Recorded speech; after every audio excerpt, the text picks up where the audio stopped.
What? What in the heck and Bob? Is she back after like 10 years of being gone? Yes. Yes, she is. Do you guys even remember what I look like anymore? I mean, it's been so long. We're in quarantine. I have all the time in the world to do all kinds of crazy things. So I'm back. I'm back here. What's up? How's everything going for you guys? Quick update. I mean, it's been like 5 years since I've talked to you guys. My life has changed radically for the better. I hope you guys have changed for the better as well. I hope some exciting things are happening in your lives right now. But out there in our world, guys, there is so much happening right now. And I guess that's kind of what I want to talk to you guys about today. I don't have anything planned, so we'll see how this goes. So how are you guys spending this time? I know that a lot of you are no longer in quarantine. A lot of you are still, voluntarily in quarantine. What are you guys doing? How is it going for you? I know for me, several weeks back when everybody was kind of like forced to stay home, I took a deep dive into like my personal growth, my spiritual life, my mental growth, things like that. And it was such a rejuvenating, good time for me. And I didn't know how much I needed that. I'm sure everybody has been affected. Either your world has completely stopped, it has slowed down, or it has just quieted down a lot. And that's one of the things I want to ask you guys. How are you guys dealing with the quietness? Can you take those moments to yourself? Can you take those moments of silence? Are they peaceful for you, or are they scary? Are they moments that you're grateful for, or moments that you're actually dreading? Because some people don't like silence because all of their thoughts begin to attack them. If you're having that issue, then you know what? I think it's time to reevaluate some things, and I can't tell you what to do. Only you know what's best for you. But I do think these moments are some great indicators in regards to like exposing what our spiritual life, what our emotional life is like right now, and just the state that it's in. So really take a deep dive, because months from now, years from now, when your kids, when your grandkids, nieces and nephews, when you tell them about these times, what story are you going to tell them? That's what I'm thinking about right now. It's like, are you going to tell them, yes, the entire world was freaking out, it was chaos, and I just chose to stay in my home and just, or are you going to tell them, this is what was happening during that time, but this is how I chose to be part of the solution during those moments, and now look at what has come out of it. So what story are you writing for yourself right now? Okay, so here are some things that have kind of helped me in regards to becoming more intentional with my time, regardless of if we're in quarantine or not. So as I was sitting there, confined to the four walls of my bedroom, I was thinking, okay, I have 3 major gates. I have my ear gate, my eye gate, and my mouth gate. So here's a question that I asked myself. What am I allowing to go into all of these gates of mine? My ear gate. What voices am I listening to during these times? Am I sitting in front of the news for hours and hours and hours a day, allowing just all this fear to come into my ears? Am I following all these influencers all over social media who are not doing much to be part of the solution, but maybe they're just voicing their opinions and doing a lot of talk, but not a lot of doing? Is that who I'm listening to? Or am I actually listening to leaders of our society, visionaries of our society, people who are actively doing something with this time? What and who am I listening to, right? And then you have your ear gate. So what environments am I placing myself in to where I'm observing certain things? Who am I observing? What am I viewing? Am I just viewing a bunch of bogus on social media? Am I viewing a lot of traumatic fearful videos on social media, or am I plugging into encouraging environments? And my mouth gate, what am I allowing to actually come out of my mouth? Am I professing things? Am I affirming things? Or am I just complaining and whining about things? Am I doing a lot of talking and not a lot of doing?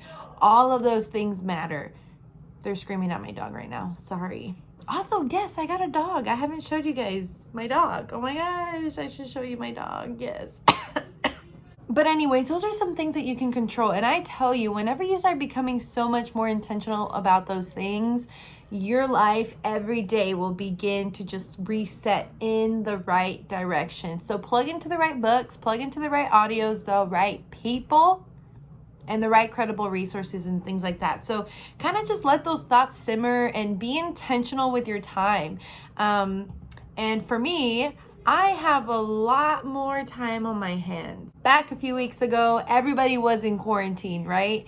And then fast forward, I was returning back to work. I was there full time. Fast forward a few weeks, and then your girl started having some symptoms. So I do live with my mom and my sister, and I went to go get tested just for their sake, and doing the right and responsible thing by people. And so I went to go get tested, and my test results came back positive. So yes, I tested positive for COVID. And here's what I'll say. I will say that the media and the news make this virus seem like the most fearful thing in your body that you could ever catch, and it is very, very scary. I don't know what's happening out there. And yes, I'm not going to deny that it is a very serious situation, but you know what? I'll just speak for my part and from my experience. So now I am legitimately confined to the four walls of my room, not even the house, just my room. And so I've been taking this time knowing that things are just going to work out in my favor. And I have been exercising my faith so much. I know that this virus that is trying to attack my body, that it will not kill me. And I know that anybody that I have come in contact with, it will not take their life away, will not kill them, because absolutely not. I do not accept that my body will be a vessel for death. And I don't accept that. So I'm taking these moments to profess and affirm the right things over my life. I'm exercising my faith. And let me tell you, I have not felt any pain. I have not felt fear. I have not been scared of anything during this time, and literally all it has felt like is just some allergies that I'm having right now. And I know that I'm going to be totally fine. My family's going to be totally okay. There's just no reason to be fearful. You know what I'm saying? And you got to exercise your mental strength. You got to know where your source comes from, and you have got to know where your identity is. And those are just some things for me. But let me tell you the weirdest thing about having COVID, at least for me, it's the fact that your taste buds and your sense of smell is gone. Like you can't smell anything. And so it makes eating a banana just a really weird experience. When you can't taste a banana and all you feel is the texture of it, I'd rather not. I remember I was sitting on the couch eating the banana and I was like, And so I said, Mom, tastes this banana. She was like, yeah, it tastes like banana. And I went to my brother. I was like, tell me this does not taste like banana. And he was like, no, dude, totally banana. And I was like, okay. So I knew that was one of the symptoms for COVID, but that you also can't smell. So I went and I got some of our Clorox like bleach wipes or whatever. And I stuck my nose in there and I couldn't smell anything. Literally, my nose was touching the wipe and I could feel it like burning my nose, but I couldn't smell anything. So it's been like 2 weeks since I can't smell a single thing. So now I just eat for the texture of things. I don't really eat for the taste of it. So what I'm eating really doesn't make sense. I would say that's just the most uncomfortable thing about this whole situation. I was very congested. I've never been like congested ever. I don't have allergies. It's a weird time, but I'm going to be home for the next last week or so. And I will say that this virus just tried to attack my body at the perfect time, because I'm currently working on a project, and the project outside of work, outside of YouTube, but totally personal to me. And the week that I was ramping everything up, the week that gears were turning and things were moving forward, you know, my desire was there. That was the week that I was tested as positive, and that was the week that I was confined to my house. And I was like, oh, there is an enemy out there trying to slow me down. But I am attacking this with the attitude knowing that this has got to work out in my favor, and that there is a reason, there is a bigger plan for me.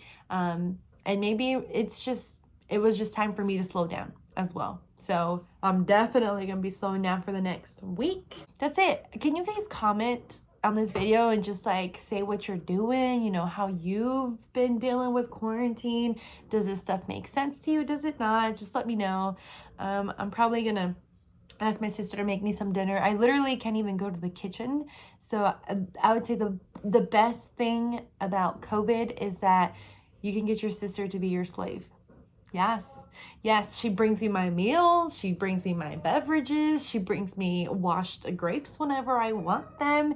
It's really awesome. But yes, this is just a lighthearted video, just popping in, shaking things up a little bit. Are you guys reading any books right now? Like, what are you doing? I'm reading this book, The Greatest Miracle in the World. So good, super easy to read.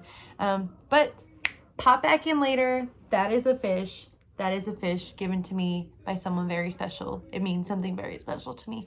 So that's all. I didn't have anything planned for today, so I'm going to be leaving now. And I hope you guys have a wonderful week. Stay sane, stay peaceful, and I will talk to you guys soon. Bye.